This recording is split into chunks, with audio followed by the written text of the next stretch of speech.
ಆತ್ಮೀಯ H16 news ಅರ್ಥಾತ್ ಹೇ ಸೀತಾರಾಮಗೆ ಸ್ವಾಗತ. ನಾನು ನಿಮ್ಮವ MI ಅಥವಾ ಮಲ್ಲಪ್ಪ ಜೋತಾವಾರ್. ಆದ್ಮೇಲೆ ಈಗ ತಾವು ದಿನ ಸುದ್ದಿಗಳನ್ನ ಅದರ ಜೊತೆಗೆ ವಿಶೇಷತೆಗಳನ್ನ ನೋಡ್ತಾ ಹೋಗಿ ವಿಶೇಷ ಈ ಮೊದಲನೇ ಸುದ್ದಿಯನ್ನು ನೋಡಿ. ಯಾರೋ ಬರ್ತಾರೆ ಮಾಫಿಯಾಗಳು ಬಂದು ನೀರು ಕೊಡುತ್ತೀವಿ ನೀವು ಅಂತೇಳಿ ಹೊಳಿತಾರೆ, ಲೈಟ್ ಕೊಡ್ತೀನಿ ಅಂತೇಳಿ ಬರ್ತಾರೆ. ಮತ್ತು ಅಲ್ಲಿ ಯಾವುದೇ ಸೌಲಭ್ಯಗಳು ಅಧಿಕೃತವಾಗಿ ಯಾವುದೂ ಇಲ್ಲ. ಈ ಸಪೋಸ್ ಅವ್ರ ಮನೆಯಲ್ಲಿ ಯಾರಾದ್ರೂ ಸತ್ತರೆ ಡೆತ್ ಸರ್ಟಿಫಿಕೇಟ್ ಕೂಡ ಕೊಡೋದಿಲ್ಲ. ಕಾರ್ಪೊರೇಷನ್ ನಿಮ್ಗೆ ಅಡ್ರೆಸ್ ಇಲ್ಲ ಕೇಳ್ತಾರೆ. ಅವ್ರಿಗೆ ಯಾವುದೂ ಅಲಾಟ್ಮೆಂಟ್ ಇಲ್ಲ, 10 ವರ್ಷದಿಂದ ಅವರು ಯಾವುದೂ ಅಲಾಟ್ಮೆಂಟ್ ಇಲ್ಲ.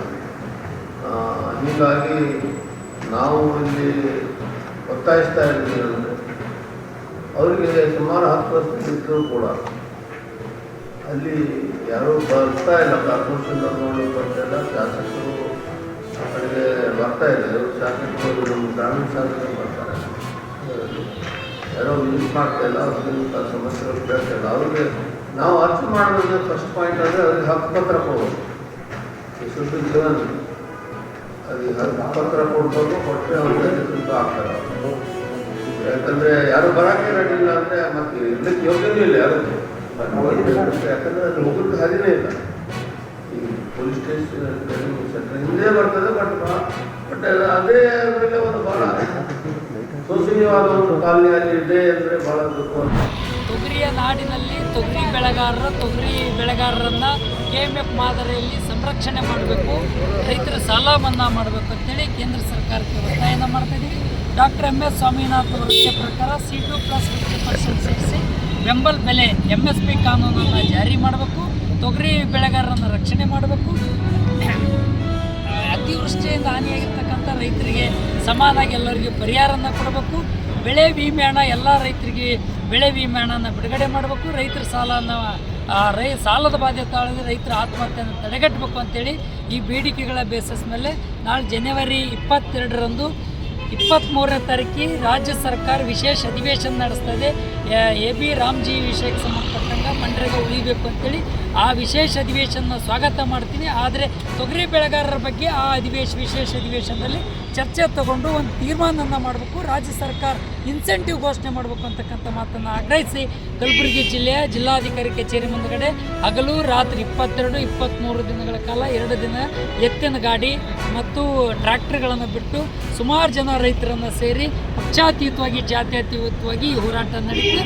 ಈ ಹೋರಾಟ ಯಶಸ್ವಿ ಆಗಬೇಕು, ಸರ್ಕಾರ ಇದ್ರ ಬಗ್ಗೆ ಚರ್ಚೆ ಮಾಡಬೇಕು, ಬಾಯ್ಬಿಟ್ಟು ಮಾತಾಡಬೇಕು ಅಂತಕ್ಕಂಥ ಮಾತನ್ನು ಒತ್ತಾಯ ಮಾಡ್ತಿದ್ದೀವಿ.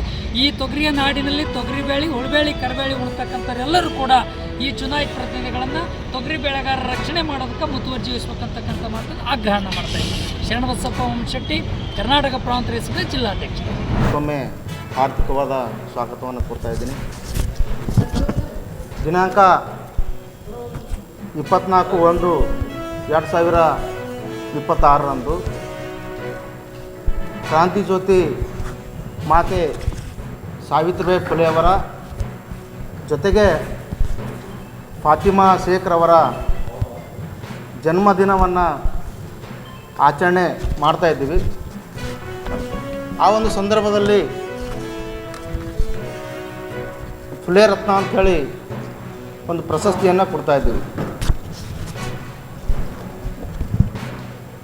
ಮಾತೆ ಸಾವಿತ್ರಿಬಾಯಿ ಫುಲೆ ಮತ್ತು ಶೇಖ್ ಫಾತಿಮಾರವರು ಈ ದೇಶದ ಮೊಟ್ಟ ಮೊದಲ ಮಹಿಳಾ ಶಿಕ್ಷಕಿಯರಾಗಿ ಈ ದೇಶದ ಏನು ಶೋಷಿತ ಜನ ಇತ್ತು, ಅಸ್ಪೃಶ್ಯ ಜನ ಇತ್ತು, ಏನು ಶೂದ್ರ ಜನ ಇತ್ತು, ಈ ಒಂದು ಜನಾಂಗಕ್ಕೆ ಶಿಕ್ಷಣದ ಒಂದು ಅವಕಾಶ ಇರಲಿಲ್ಲ, ಸಾಮಾಜಿಕ ಹಕ್ಕಿರಲಿಲ್ಲ. ಇಂಥ ಒಂದು ಸಂದರ್ಭದಲ್ಲಿ ಆ ಸಮುದಾಯಕ್ಕೆ, ಆ ಮಕ್ಕಳಿಗೆ ಶಿಕ್ಷಣದಿಂದ ವಂಚಿತರಾಗ್ತಾಯಿದ್ದರು.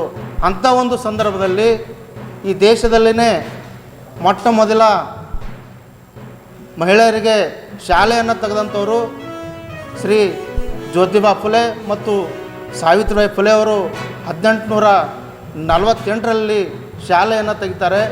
ಶಾಲೆಯನ್ನು ತೆಗೆದೋರ ಮುಖಾಂತರ ಆ ಒಂದು ಶೂದ್ರ ಜನಾಂಗದ ಕೊರೋನಾ ಸಂದರ್ಭದಲ್ಲಿ ಏನು 2020 ಒಂದು ಸಂದರ್ಭದಲ್ಲಿ ನಮ್ಮ ದೇಶದ ಅಖಿಲ ಭಾರತ ಮಟ್ಟದಲ್ಲಿ NEP ಅಂತ ಹೇಳ್ತಾರೆ, ಹೊಸ ಶಿಕ್ಷಣ ನೀತಿ, ನ್ಯೂ ಎಜುಕೇಷನ್ ಪಾಲಿಸಿ ಅಂತೇಳಿ ಕೇಂದ್ರ ಸರ್ಕಾರ ತರಾತುರಿಯಲ್ಲಿ ಯಾವುದೇ ರೀತಿಯಾದಂಥ ಚರ್ಚೆ ಇದ್ದೇನೆ ತಗೊಂಡಿರೋದು ನಿಮಗೆಲ್ಲ ಗೊತ್ತಿರ್ತಕ್ಕಂಥದ್ದು. ಆ ಒಂದು ನೀತಿಯನ್ನು ನಮ್ಮ ರಾಜ್ಯದಲ್ಲಿರ್ತಕ್ಕಂಥ ಸರ್ಕಾರ, ಅಂದಿನ ಸರ್ಕಾರ ಕೇಂದ್ರ ಸರ್ಕಾರದಿಂದ ಶಭಾಷಿಸ್ಕೊಳ್ಬೇಕಂತೇಳಿ ನಮ್ಮ ರಾಜ್ಯದಲ್ಲಿ ಕೂಡ NEP ತಂದಿದ್ರು, ಹೊಸ ಶಿಕ್ಷಣ ನೀತಿ ಜಾರಿಯಾಗಿ ತಂದಿದ್ರು. ದೊಡ್ಡ ಮೊದಲನೇದಾಗಿ ನಿಮ್ಮ ಗುಲ್ಬರ್ಗ ವಿಶ್ವವಿದ್ಯಾಲಯ ಕೂಡ ಈ ನೀತಿಯನ್ನು ಜಾರಿ ಮಾಡಿರ್ತಕ್ಕಂಥದ್ದು ನಿಮಗೆಲ್ಲ ಗೊತ್ತಿರ್ತಕ್ಕಂಥದ್ದು. ಅದರಿಂದ ವಿದ್ಯಾರ್ಥಿಗಳು, ಶಿಕ್ಷಕರು ಹಲವಾರು ಜನ ಹೋರಾಟ ಮಾಡಿದ ಮೇಲೆ ನಮ್ಮ ಕರ್ನಾಟಕ ಸರ್ಕಾರ ಅದು ವಾಪಸ್ ತಗೊಂಡಿದೆ ಈಗ.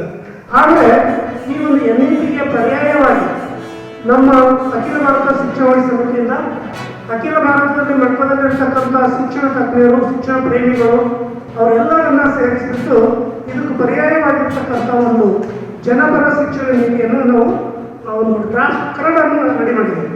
ಆ ಕರಡನ್ನು ಇದೇ ಜನವರಿ 24ನೇ ತಾರೀಕು ರಾಮಯ್ಯ ಇನ್ಸ್ಟಿಟ್ಯೂಟ್ನಲ್ಲಿ ನಡೀತಕ್ಕಂಥ ಒಂದು 2000 ಪ್ರತಿನಿಧಿಗಳು ಭಾಗವಹಿಸ್ತಾ ಇದ್ದಾರೆ. ಇಡೀ ದೇಶದಾದ್ಯಂತ ಬೇರೆ ಬೇರೆ ರಾಜ್ಯಗಳಿಂದ ಅಲ್ಲಿ ಬಂದು ಭಾಗವಹಿಸ್ತಾ ಇದ್ದಾರೆ ಶಿಕ್ಷಣ ತಜ್ಞರು. ಆ ಒಂದು ಸಭೆಯಲ್ಲಿ ನಮ್ಮ ಜಿಲ್ಲೆಯಿಂದ ಕೂಡ ನಾವು ಹೋಗಿ ಭಾಗವಹಿಸ್ತಾ ಇದ್ದೀವಿ.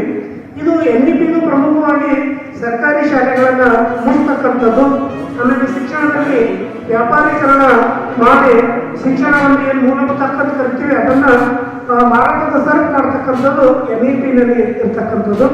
ಆಮೇಲೆ ಸರ್ಕಾರ ವಿದ್ಯಾರ್ಥಿಗಳ ಮತ್ತು ಶಿಕ್ಷಣದ ಜವಾಬ್ದಾರಿಯನ್ನು ಕೈ ಬಿಡಬೇಕು, ಅಂದರೆ ಯಾವ ಹಣ. ತಾವೆಲ್ಲ ಇಲ್ಲಿವರೆಗೆ ಸುದ್ದಿಗಳನ್ನು ನೋಡಿದಿರಿ, ಜೊತೆಗೆ ವಿಶೇಷ ಘಟನೆಗಳನ್ನು ಸಹ ನೋಡಿದಿರಿ. ಅದು ನಿಮ್ಗೆ ಏನು ಅನ್ನಿಸ್ತು?